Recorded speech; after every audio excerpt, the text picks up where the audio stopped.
Assalomu alaykum, hurmatli fermerlar, dehqonlar, bog'bon akalar. Xudo xolasa Surxondaryo viloyati Sho'rchi tumaniga tashrif buyurdik.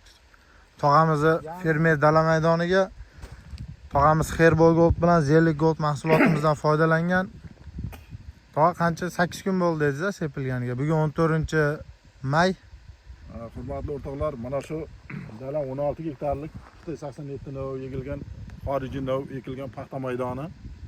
Bu maydonga bugun 9-kun. Bugun 9-kun Zellik va Herboy preparatlari qo'llanilgan maydon. Bu qo'llanilishdan oldin mana Abdurashid boy bilan birga ko'rganmiz. Mana shu begona o'tlarga ta'sir qilib, begona o'tlar o'lishdan oldin, nobud bo'lishdan oldin begona o'tlar hammasi paxtani tepasida edi. Ho'rtog'a ancha bo'yini aytyapsiz, o't ancha baland edi deyapsiz. Juda baland edi. Endi mana 9 kunlik natija. 9-kun, xudo xolasa, bu yana 9 kunda bu yerda xudo xolasa o't qolmaydi, begona o't qolmaydi. Abdurashid aka aytyapsiz, Ho'rtog'ani dala maydoniga kelganimda u paxta ko'rinmaydigan holatda edi deb aytdingiz. Mana shu o't ustida edi. Mana oziqlanishdan qolgan. Mana qarasangiz, mana o'zi mana semiz o't, mana bu mana shanaxlar, mana hammasi mana ketganda o'zi mana. Paxta ko'rinmayapti-da.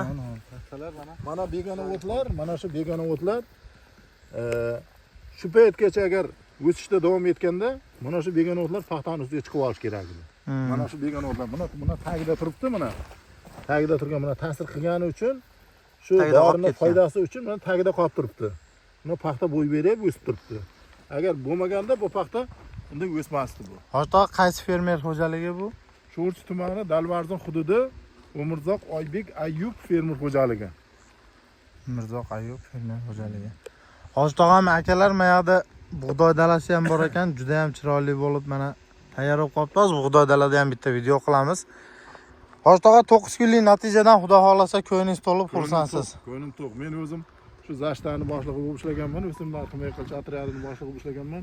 Tumanda hamma taniydi ekan tog'amni. Endi men Andijondan kelganim uchun bu intervyu olyapman. Ta'sir qilish doirasi, spektri kengligini hammasini men o'zim bildim.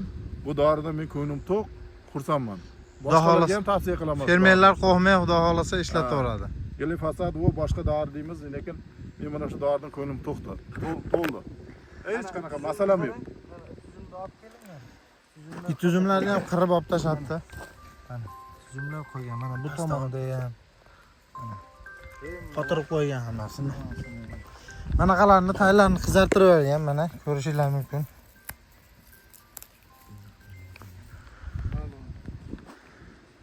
Ho'rtog'a mollarni ham mana qizartirib beribdi.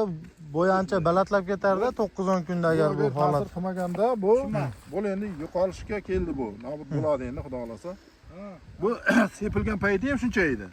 Shuncha bo'yda edi. Yarim metrdan baland edi. Sepilgandan keyin mana cho'kishni boshladi. Kaligi yonbosh bo'ldi, nimadir bo'ldi, cho'kdi. Cho'kib boshladi. Agar ta'sir qilmaganda bu birinchidan qizil tusga kirmasdi, ikkinchidan tikkalayga turardi, uchinchidan buni tagida paxta bitta ham qolmasi bo'lib bo'lardi shu payt. Ho'rtog'a keyin yana bitta savol, misol gerbisid paxtaga ta'sir qiladi deyshadi. Sizni paxtangizga qanaqa ta'sir qildi gerbisid misol? Paxtaga agar nojiya ta'siri bo'lsa, birinchi urug' bargda zarar ko'rinadi. Ikkinchisi chimbarg va chimbargdan yuqoridagi barglarda zarar ko'rinadi.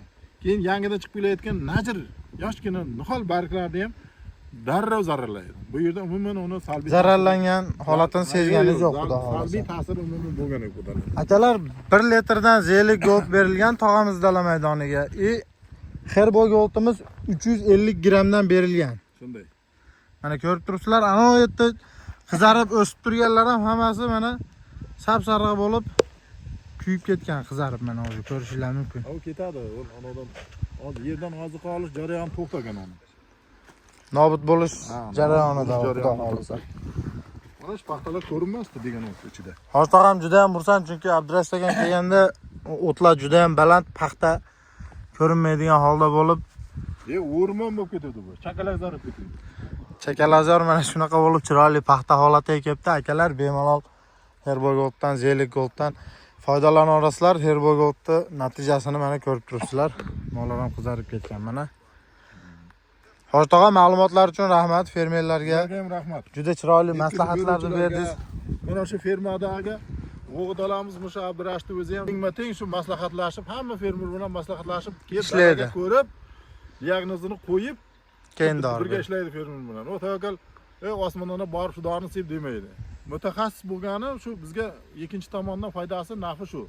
Mutaxassis. Men misol uchun o'zim mutaxassisman, lekin mutaxassis bo'lmagan fermer qancha tushunmaydi. Tushunmaydi. Shunga borib ko'rsatib turibdi, shu otasiga rahmat shuni. Mana Hoji tog'amdan maslahatlarni oldik akalar. Haqiqatan ham mana mollar qizarib hammasi tamom bo'lyapti, xudo xolasa. Ko'rishinglar mumkin. Sog' bo'linglar, salomat bo'linglar. Kanalimizni kuzatishda davom etinglar akalar.